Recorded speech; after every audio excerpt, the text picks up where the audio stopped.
Welcome, Helen. I can see you've just arrived. Thank you for joining us today.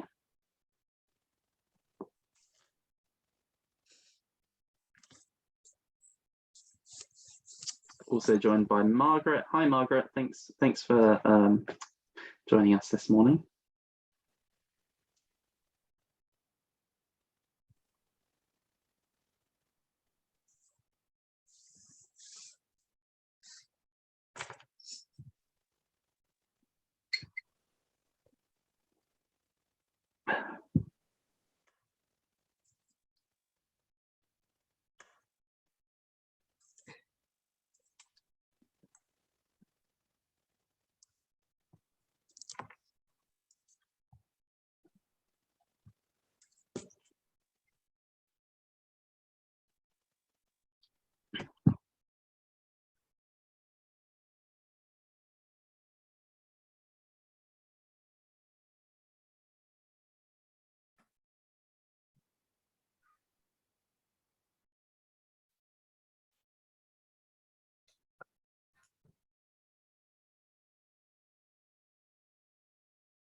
Fantastic. We'll just allow a couple of minutes, I think, just to allow people to join, and then we'll get going. If you did want to put your name in the chat and a little bit about yourself, where you're joining us from today, that would be great.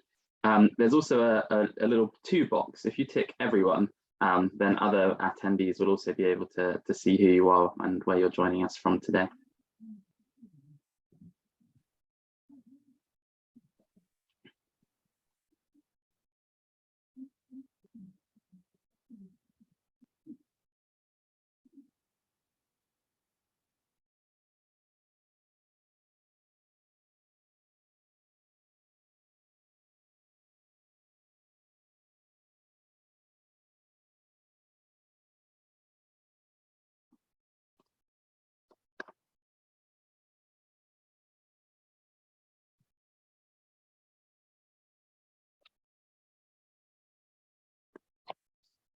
Hi, Helen. Helen says that she's joining us from Truro Community Hub. And Adrian says he's from Hope Housing in Cornwall, a not-for-profit company providing housing for vulnerable adults. Thank you, Helen and Adrian. That's wonderful.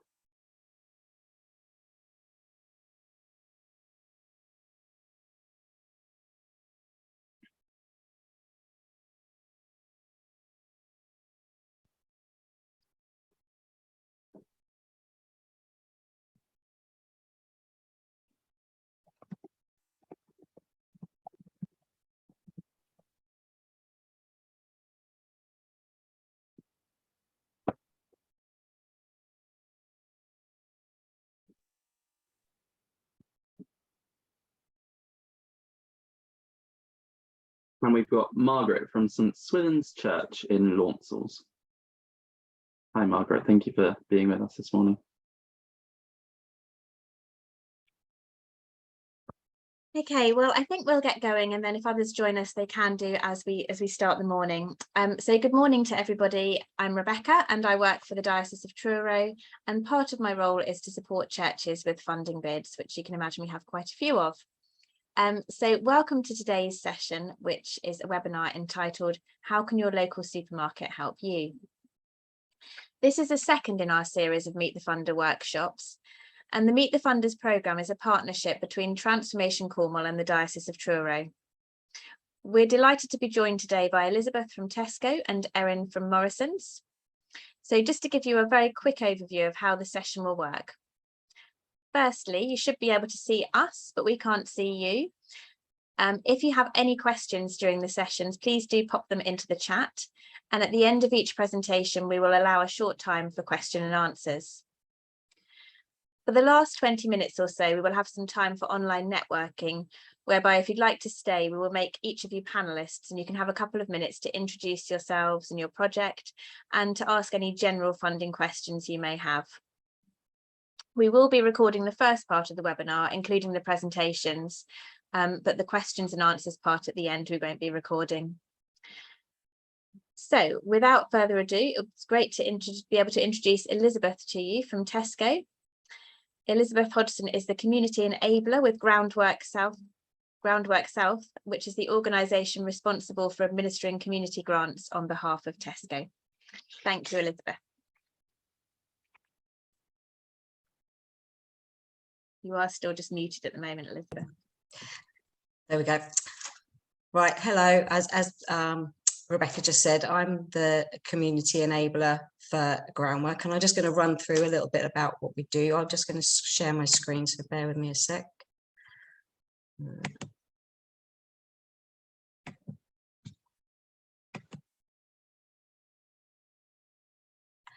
Okay, so we basically work directly with Tesco on the community grants. So Groundwork is an environmental charity, and our key aims are to create better spaces, greener living and working, and improving people's prospects. The bit that, well, the Tesco community grants kind of work with all of those. So I am the community enabler for Central South, and my lovely colleague Richard Younger Ross has run off to London, so leaving me to come and talk to you guys. But there's his contact details, a little bit about what we do as enablers. So we look after our local regions, we support the application process, so we are through the Tesco's community champions, we are the people on the ground to support you with your funding bids. We look after Tesco's as one of our funding streams, and I'll talk a little bit more about some of the others in a bit. We also help the Tesco colleagues with deciding who goes into the in-store votes, and then we support you as organisations once you've received your funding. So we're sort of quite a key element to the Tesco community grants, and we're sort of like the go-to person if you've got a question about applying for funding. Okay, so we don't work directly, although we don't work directly as a Tesco colleague, we work really closely on the community grant scheme. So we've got a good understanding of how Tesco's can work in your community, and how the community champions might be able to support you. We work in our geographical regions. Like I said, Richard actually looks after your region, and I would definitely get in touch with him if you've got any ideas about how you want some engagement from a Tesco store, if you don't already have it. These relationships give us a good understanding of how to achieve support for community projects with the local community teams. So in store, you have a community champion. Most stores, large stores, have one. Not all are funded to have one, but there should be someone in store either as a community champion or someone that has community responsibility for engagement. And the best way to find them, if you don't come through us, is to speak to someone at the customer service desk. Once you've got that name, don't lose it. And if that community champion changes, make sure you're in the loop, because once you've lost a community champion, you've lost that real good connection with how the store can help you. Like I say, all stores, if they don't have a community champion, have some kind of community representative, but these people are often doing the community role as part of another job in store. So their support is limited, but still a key part of what they do. So you do have to be quite patient with them and build a good relationship up with them. Express stores, it's normally the manager that will be doing that community engagement and might have a small community budget, but they don't always have the time to devote to the community because it's a much smaller team. So I would, if you're looking for funding or you're looking for something that you'd like a supermarket to support you with, I would say stick with the big stores like the Extras, the Superstores and the Metros. And once you've built that relationship up, then they will be able to help you much more. Also within Tesco's, some of the larger superstores and Extras have community rooms. So it's worth finding out if there is one, because if there is one, it's a free space that you can book for events and maybe even workshops, or I think like yoga classes very often take place, mothers and baby groups take place in those sorts of spaces, but not all Tesco's have them. And if they do have them, they're always booked up in advance. So make sure if you do want to book something that you give plenty of time to doing that.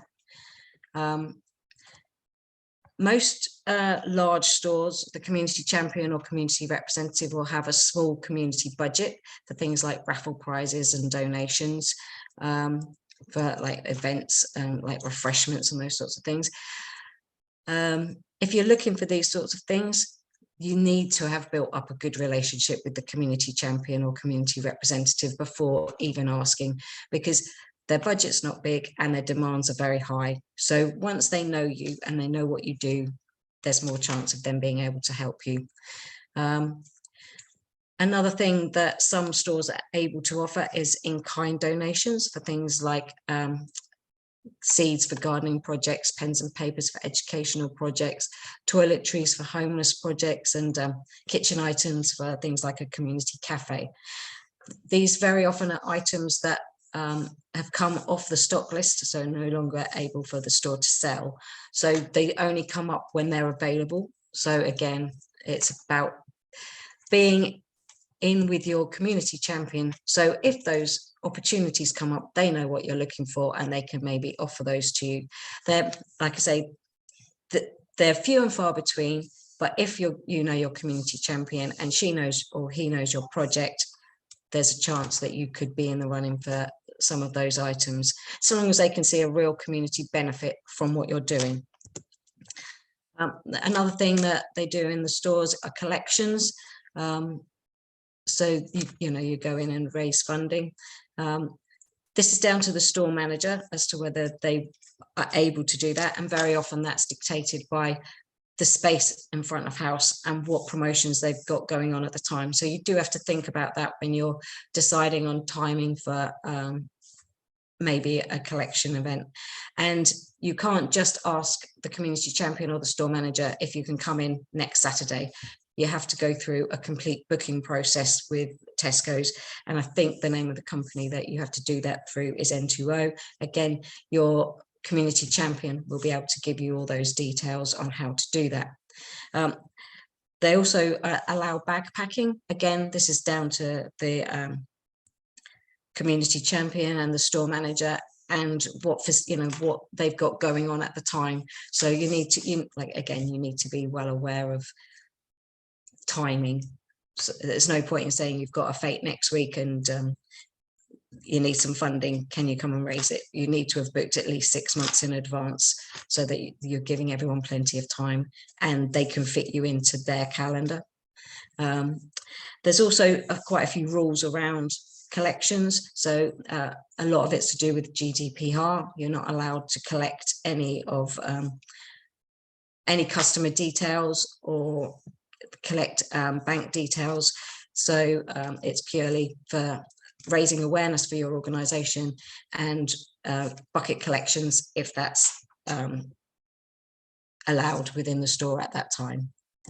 Okay, so big piece of advice when doing anything, and I'll probably say this with most supermarkets, is give plenty of notice to the things you want to do, and make sure you've got a really strong community benefit to the project that you're asking for the funding, because that's why they do it. They do these things to show their connection with their local community. And so if your project does that, you've got a chance of achieving whatever it is you need.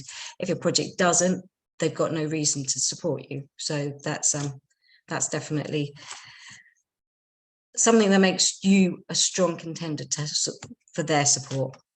And be friendly and patient. I've heard so many community champions say someone's coming to store demanding something because they need it for their community. The first thing they're going to do is say, you're not getting it, because you need to be a nice person that's going to work with them and not dictate to them. So just be lovely and you'll get lots of support, because they're lovely, but they've got a lot of demand. So and very often are doing another job within the store. So this is something some of them even take it home to do, because they're so passionate about their community. But you know, they don't have to help you, so be nice.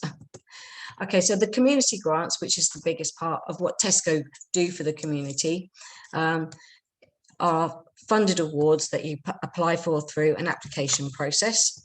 And at the moment, they have sort of two main themes, which is the children, families and young people, and the food projects. Supporting children, families and young people, but that's not necessarily, that theme has been diluted a bit to supporting any food projects. We are also now looking at other themes, because Tesco's have seen that the need within the community is a bit broader than this. So those themes are developing and sort of changing organically with whatever the main needs are in the communities. And for Tesco's, it's all about local community projects. So if these themes aren't what's needed in that community, they're very open to looking at other projects outside that. And if you're not sure, you just get in touch with your local community enabler, and they'll be able to give you all the support you need with your application, where to apply.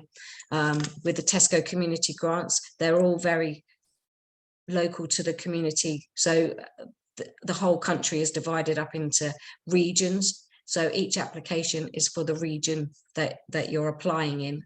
It doesn't go into a national pot, it goes into a local pot for that Tesco community region. And I'm not sure how many regions there are in Devon and Cornwall, but there's probably about 30 to 40 regions. So you know you're going to have a fairly local area to submit your application to. At the moment, the top award is £1,500. If you are very successful and you get the votes you need, you'll get the full amount.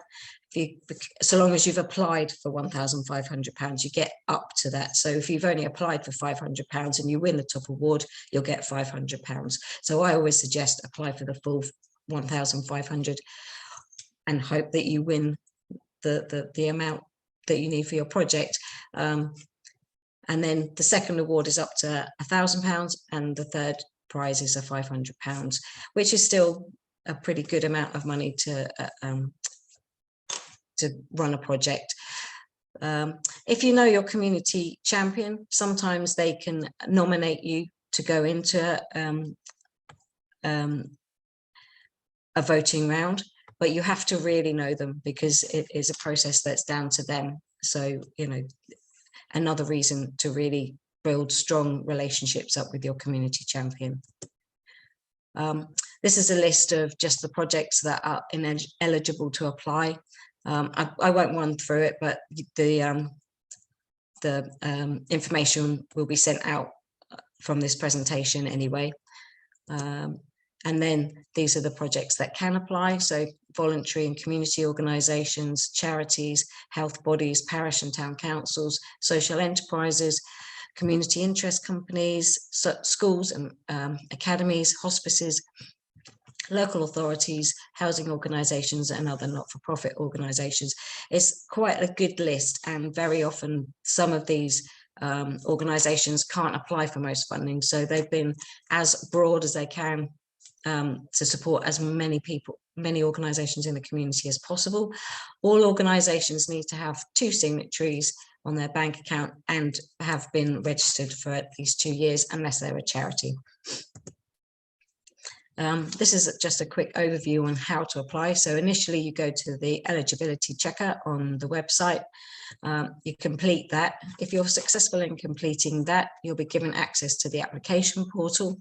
You set up login details, which please keep them safe, because you need them throughout the whole process. And very often we're having someone fill in the application as the lead applicant, and then they change, and then that the next person that may become into a fundraising post either doesn't know about the funding that's been applied for, or can't access the portal to be able to then continue the work that needs to be done on that application. So then we have to, the funding either just gets left there and no one knows who and can't be found, or when we do find them, then they have to sign it off very quickly and hopefully build the project, or actually put together that project that someone applied for. So always make sure that you either pass on the details or use a generic email address. That's what I would suggest is the best thing.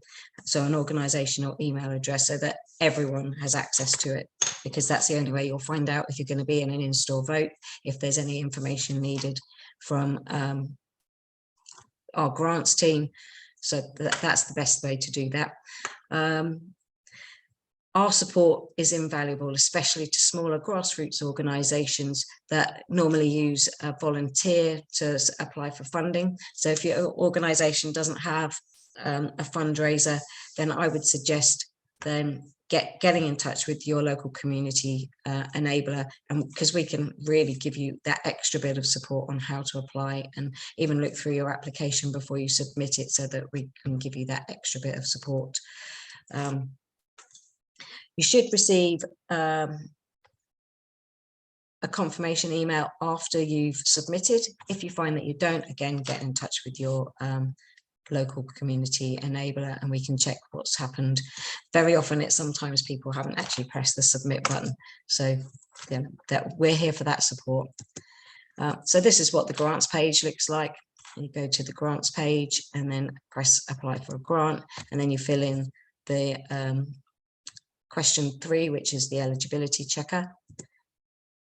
So a little bit about what makes a good application. Well-researched project. Definitely don't just come in with a short paragraph about something you need. You need to know why that project is needed by your community, and community consultation really helps strengthen your project. You've only got 300 words in your project proposal, but if that little bit can often be the difference, showing why your community needs that project. So you need to have it to be really clear. Don't exaggerate and don't talk about stuff that's irrelevant to the project that you're applying for. We only need to know a tiny bit about your organization. The project is the most important thing, and sell your project well. Very often the people on the panel come from your local community, come from your local store.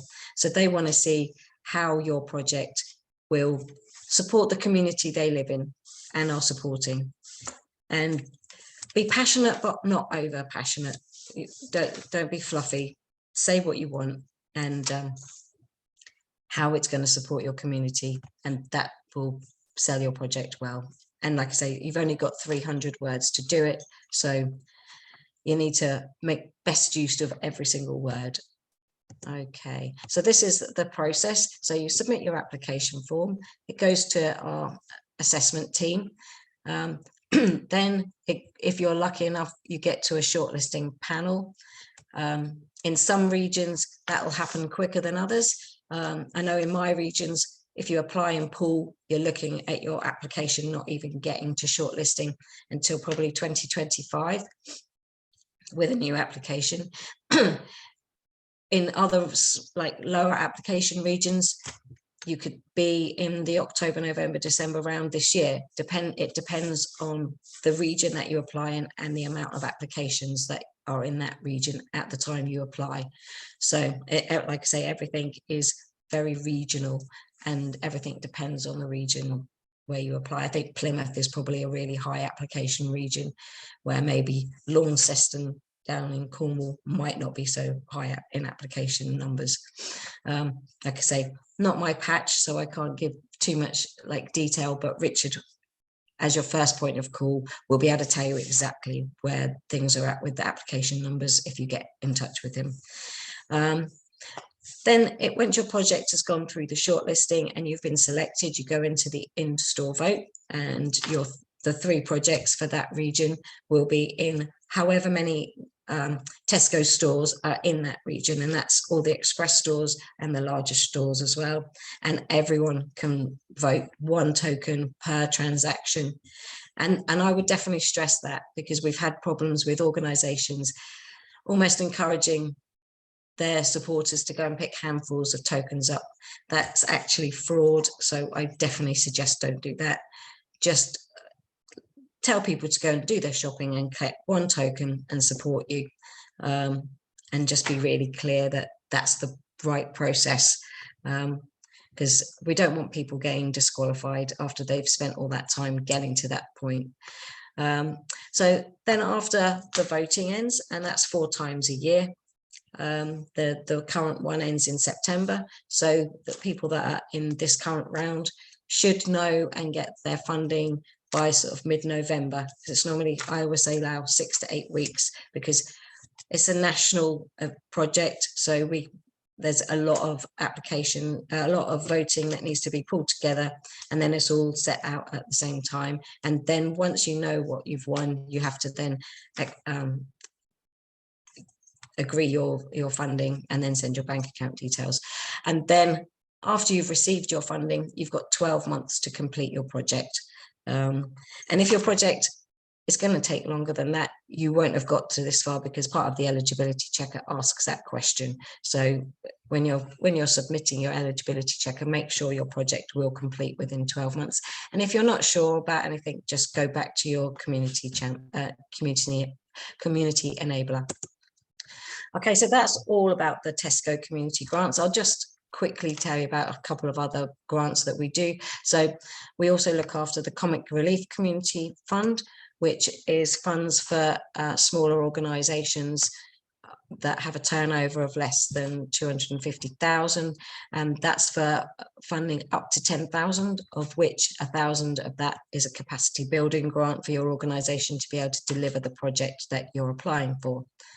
There's a bit more information about that, and like I say, rather than go into this too much at the moment, it's all in my presentation, and if you've got any questions, just come back to me or Richard.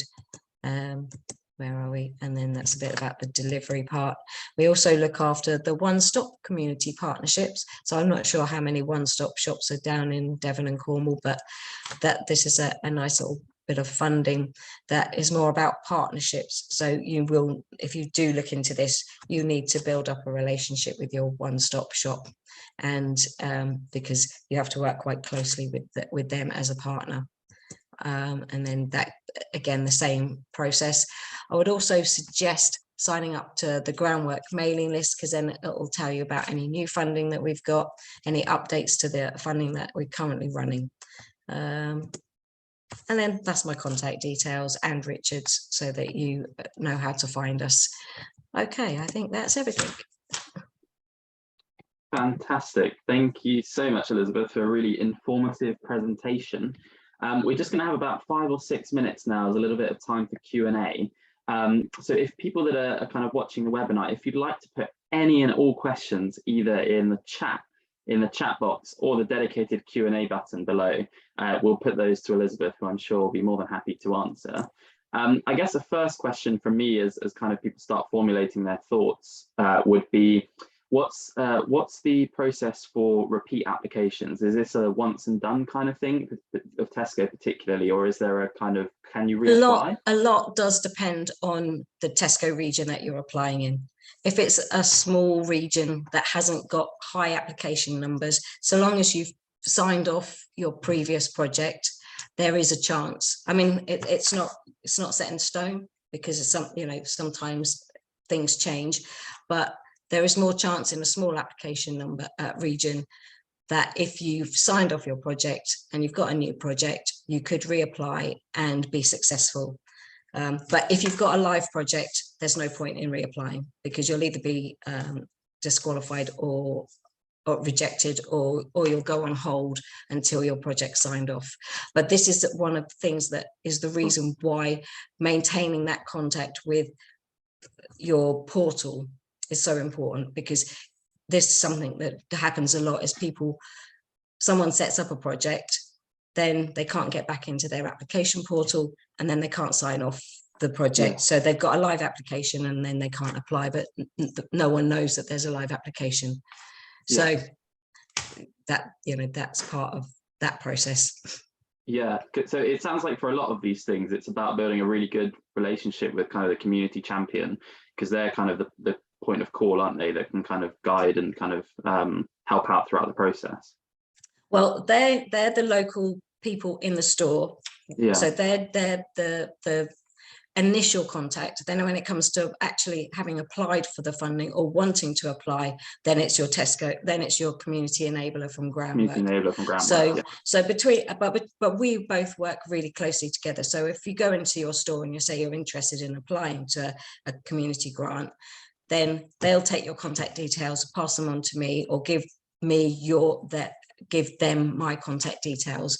So once that relationship started, then then we're all here to support. But when it comes to actually the grants, it's the community enabler that really is the key person.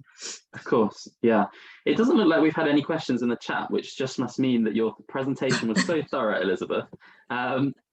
Final two questions from me is, number one, it looks like a lot of the projects that are here with us today aren't necessarily originating from a church or a faith group or anything like that, but some of the people that watch this might. I guess the question there would be, are funding opportunities available to projects that originate out of faith-based but don't necessarily, or don't in total, have a kind of evangelistic function if it's purely community focused? So long as it's community, it's just, politics and religion, you can't be promoting your religion or a political agenda. But if you're a church that's looking after homelessness, perfectly fine. A church that's doing mother and baby groups or food banks, that's perfectly fine. So long as your community is the whole community, not just people of faith. So, so long as you're supporting the wider community within your region. Yeah, fantastic. And then final bit is, and I think you already answered this really, but people are more than able to contact Richard, aren't they? If they have any want to have any specific questions or phone calls or anything like that. Yes, of course. Yeah, me or Richard. If Richard's not available, then get in touch with me. We are having a little bit of a rejig of who's looking after the Devon and Cornwall Tesco region. So, if you can't get hold of Richard, then contact me, and then I can put you in touch with whoever the new person that will be looking after Devon and Cornwall is. And like I say, my details are on the presentation. On the presentation. Fantastic. Thank you so much, Elizabeth. That was really, really helpful and informative. I'm now going to hand over to Erin Fuller, who is joining us from Morrisons, to tell us a little bit more about their kind of fund opportunities and community actions. Thank you so much for joining us, Erin. Over to you. Perfect, thank you. So I'm just going to try and share my screen. Hopefully it's a smooth process, but you never know. Perfect. So has everybody got that on screen? Fantastic. So I guess to start off, a little bit about me really. I'm Erin Fuller, joining you from Leeds, which I think is about sort of 370 miles away from you guys down in Truro. And I am the foundation specialist at Morrisons. I've been in post for about 4 months. I came from a regional fundraising role, and before that was working in both the grants and then development team at Leeds Community Foundation. And for me, I'm really sort of interested in how philanthropists and foundations can be more inclusive and equitable and really move with the times to leverage impact by working with community organisations right across the country. So I've spent the last 4 months familiarising myself with Morrisons Foundation and the processes and the trustees, and hopefully this presentation will help me sort of highlight some of the ways that the foundation can help you and some of the sort of key pointers and tips for putting forward a successful application.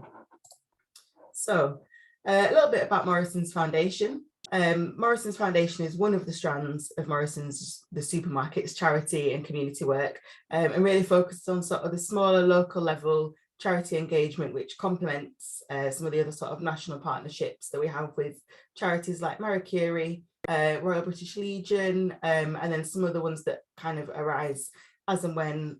So we supported the Balbabe Fund quite recently and the Disasters Emergencies Committee. And the foundation itself, that was founded in 2015. It was a way for Morrisons to kind of distribute some of the carrier bag income that came off the back of the carrier bag charge. And since then, we've donated about £37.5 million right across England, Scotland and Wales. 35 million of that has been through grant funding, and the other 2.5 is through a colleague match funding programme, which I'll come on to talk a little bit about. We distribute between around £200,000 and £250,000 every month. And that's across about 50 different donations through our grant and match funding. We are extremely heavily oversubscribed. We receive about £3.2 million worth of applications every month. And as you can see from the figure that we actually distribute, there's quite a large number of applications, but unfortunately aren't successful. And I do kind of think it's really important to share that with you guys, just so that kind of, you know, I guess to manage expectations, but also to say that if you haven't had a successful application, it's not to say it wasn't really strong or worthwhile. It's just there's a heck of a lot of competition. We are working on kind of looking at how we can reduce application numbers and make more applications stronger. And I'll sort of come on to a bit about that as well shortly. Morrisons Foundation, I think I mentioned, supports charities that are creating a positive impact in local communities. It's quite a broad remit, and that is kind of on purpose really, and that was set by the trustees. We've got 8 trustees. 4 of those work somewhere within Morrisons. I think at the moment they all come from head office, and then the other 4 come from outside of Morrisons, and they're really responsible for setting the direction and deciding where the grants go, so they do make the final decision on all of the grant funding. We also work really closely, similar to Elizabeth really, with over 500 community champions that are placed in all of our sites and stores, and I'll talk about those shortly too. So I'll introduce the 3 sort of strands of our work. So with the grant funding, like I said, we're making grants to projects that are making a positive impact in local communities. And our trustees have purposely kept this quite broad so that they can support a wide range of different activities and projects. And they know really that you know your communities and charities best, and they trust you to create projects that work for you and your beneficiaries. We operate right across England, Scotland and Wales, so you can apply from wherever you are in England, Scotland or Wales, and you don't have to be kind of close by to a store. You don't necessarily have to have interacted with the stores. The foundation is an independent charity separate from the company, although clearly we are quite closely linked together. We make grants of up to £25,000 for activity that lasts up to a year, although it doesn't have to be a full year. You can apply for shorter projects as long as you're really demonstrating the impact of the work, and if it's a particularly short project, sort of explaining why it is so short and why you've not chosen to opt for more longer term engagement. There are no deadlines, so you can apply as and when works for you. It can take between around 4 and 5 months for you to receive funding if you are successful, but there's nothing to stop you reapplying if you are unsuccessful. And if you have received a grant from us in the past, as long as you have submitted a post-grant report, you're welcome to apply again, as long as there's sort of not been any kind of critical issues. But that's not to say if a project kind of hasn't achieved the outcomes that you wanted to, that's fine, as long as there's some sort of learnings from that and kind of reasons. And obviously the pandemic being quite a big one of those. We are human, we understand that things go wrong and things don't always work out, but that's not necessarily something we'd see as being a failure. So our match funding programme runs alongside our grant funding, and that is specifically for Morrisons colleagues. So right across our stores, logistics and manufacturing sites and head office, we've got around 100,000 colleagues, and all of those can apply for match funding twice a year. And they can apply for up to £5,000 each of those times. The activity that they do has to be kind of separate from their day jobs. So community champions can't apply for work that they've been doing kind of as part of being a community champion.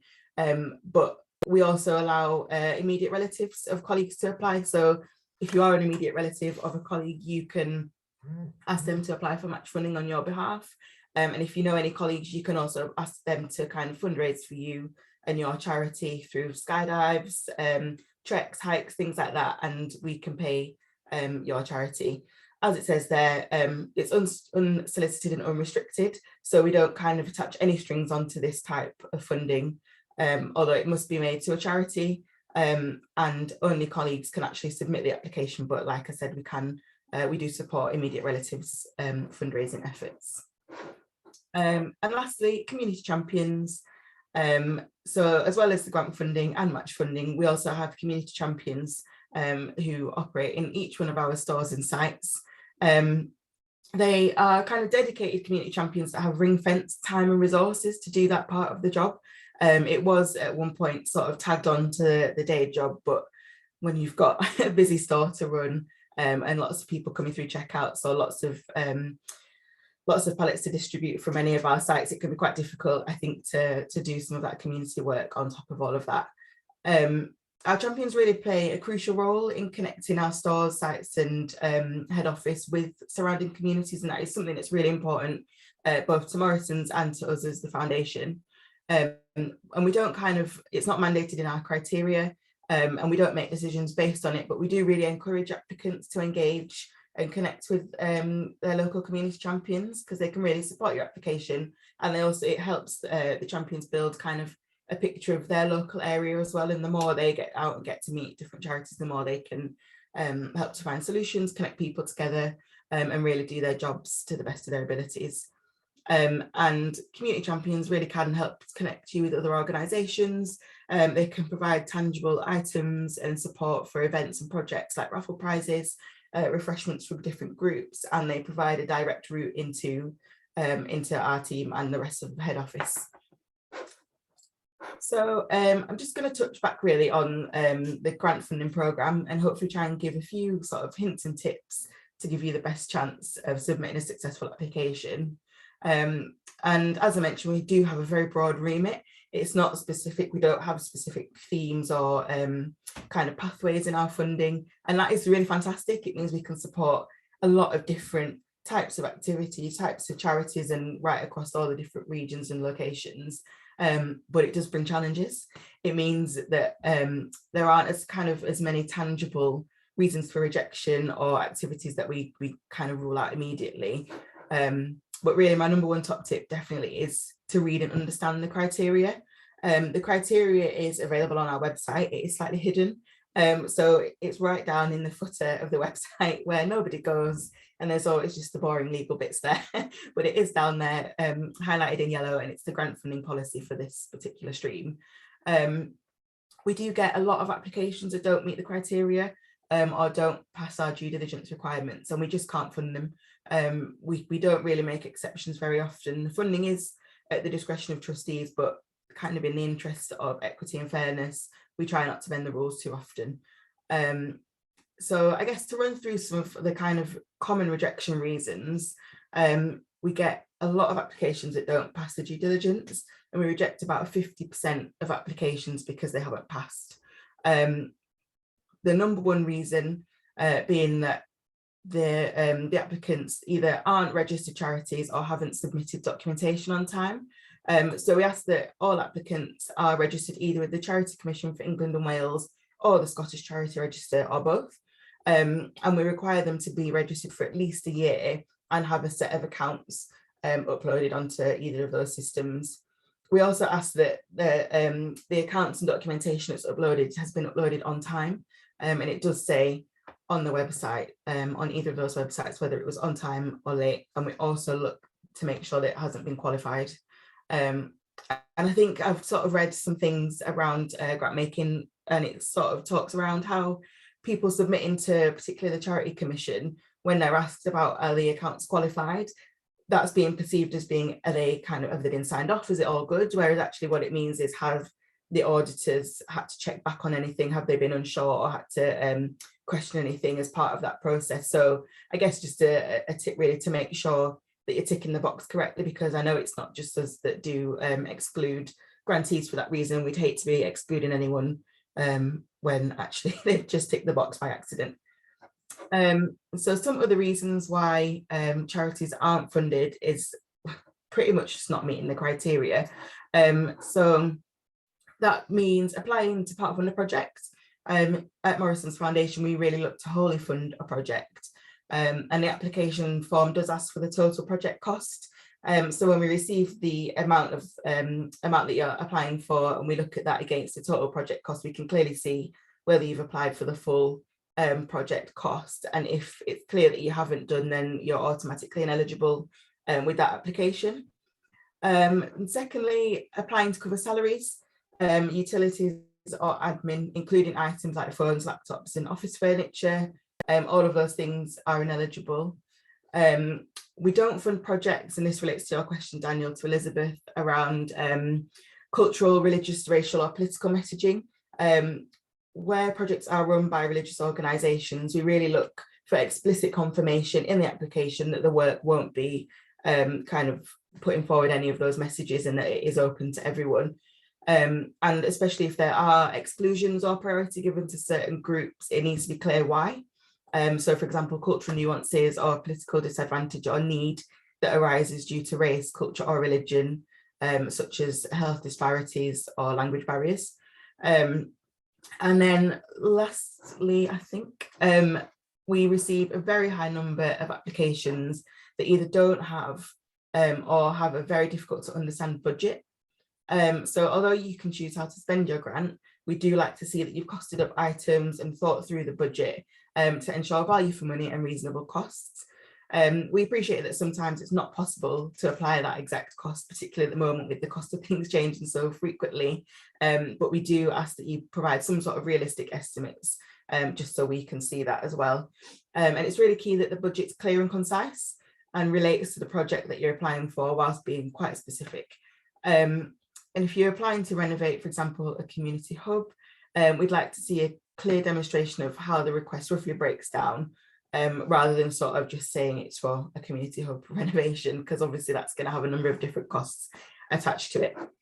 And I've provided a bit of an example, and this is how we see the budget on our system. So we've got two examples here. The one at the top is one that's, although there's a lot of detail in there, it's slightly complicated to understand and quite difficult for us to interpret that. And there's kind of differing levels, I guess, of detail. So for us, that's quite a difficult one to be able to pass on to the trustees. If we can't understand it, we certainly can't explain it to somebody else. But the one at the bottom, although it's a very simple request, it's very clear to see how they've reached that total amount that they're applying for. So I guess just a message to say it doesn't need to be reams and reams. It doesn't need to be kind of broken down right down to the penny, but we need to be able to clearly understand how what you're applying to us for relates to the project. And then lastly, we also receive a lot of applications where the need or impact aren't clearly demonstrated. And we kind of appreciate that, although there are a lot of applications that are extremely worthwhile, we're a team of two. So we don't have a huge amount of a capacity to kind of get to know and understand every single area, every single demographic, every single local challenge. So it does really help us if you can explain a little bit about that and your local area and why the project is needed. And again, it doesn't have to be kind of a dissertation. It doesn't have to be anything overly complicated. And I have provided another little example here as well. So again, two of the same field from our system. And the top one, of course, allowing the applicant to support more people is great. And we do definitely want to be able to do that sort of work. But as you can see, there's a very similar kind of outcome with the two, but the one at the bottom has provided that bit more detail as to why the project is really necessary. It doesn't have to be lots of statistics or facts. It can be kind of anecdotal evidence. It can even be that you're receiving 50% more referrals than you can support at the moment. Things like that for us are really helpful to understand why the project is really needed. And that is a real whistle stop tour. I feel like I've sped through that, so I hope we've got time for questions. Yeah, we are human, we are people, we are here. We've got details there on how you can contact us. And if you have got questions, if you want to run anything by us, it'll either be me or my colleague that's able to respond to help you with your application. And that is me. Thank you very much, Erin. That's great, really helpful. And I think it'd be helpful for everybody to see the notes afterwards as well, so we can just check back on these from both the presentations. So thank you for that. As Daniel said previously, if you want to put any questions in the chat or in the Q&A box, then I'll pick them up and ask Erin those. I've just got a couple that I was going to ask you while we're waiting in case people do put them in.